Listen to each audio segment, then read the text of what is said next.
The true story of Jason, half a mil Wardlaw. In the history of New York hip-hop, there are names that became legends, names that dominated the airwaves, and names that the streets themselves protected and honored. Among those names is Jason Wardlaw, better known as Half a Mil, a Brooklyn rapper whose life reflected the harsh realities of the neighborhoods he came from, and whose death remains one of the tragic, unresolved losses in hip-hop. His story is not one of overnight fame or mainstream superstardom. Instead, it is the true story of a local talent who earned the respect of peers, collaborated with major names, and gave voice to the streets he grew up in, only for his life to be cut short at age 30.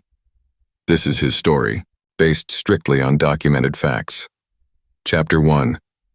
Early life in Brooklyn. Jason Wardlaw was born on April 6, 1973, in Brooklyn, New York.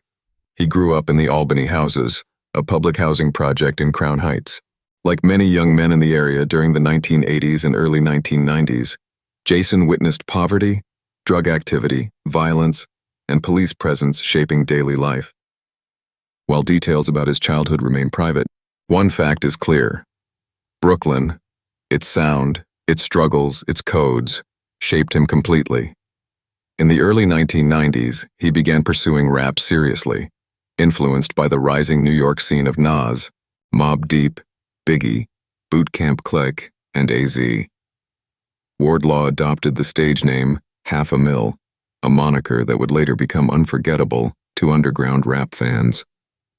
Chapter 2. Entry into hip-hop.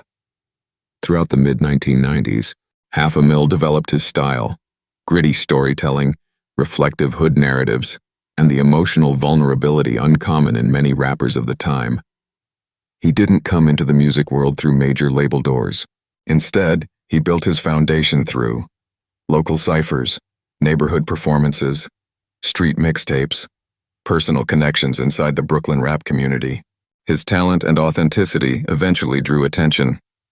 One of the key moments in his early career was his involvement with a major hip-hop supergroup. Chapter 3. The Firm Connection. In 1997, Half a Mil earned a spot on the Firm's album, The Firm, the album, an all-star project featuring Nas, AZ, Foxy Brown Nature. Half a Mil appeared on the song Firm Family. This was not a small accomplishment. Being featured alongside established artists gave him exposure far beyond the underground and proved that respected industry figures believed in his talent. Although the Firm disbanded shortly after, and the album received mixed reviews, this moment placed Half a Mil on the radar of hip-hop listeners across the country. Chapter 4. His debut album, Million, 2000. In 2000, Half a Mil released his debut studio album, Million, through Warlock Records. The project blended street reflection, emotional storytelling, autobiographical detail, gritty, New York-style production songs like Thug Ones, Any Day Now, and Some Knockucks highlighted his ability to capture the reality of project life without glamorizing it. Though Million did not receive heavy national promotion and didn't chart high, it became respected within underground circles, especially among listeners who valued lyrical authenticity. Half a Mil's writing often reflected fear, desperation, ambition, and hope. Listeners connected to those themes deeply. Chapter 5. Da Hustle, Don't Stop, 2002. 2 years later, he released his second album, Da Hustle, Don't Stop.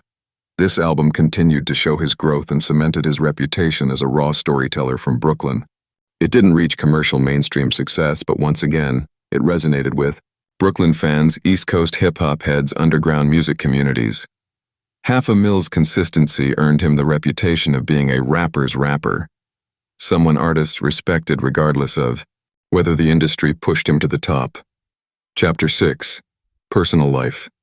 Outside of music, Jason Wardlaw was a father.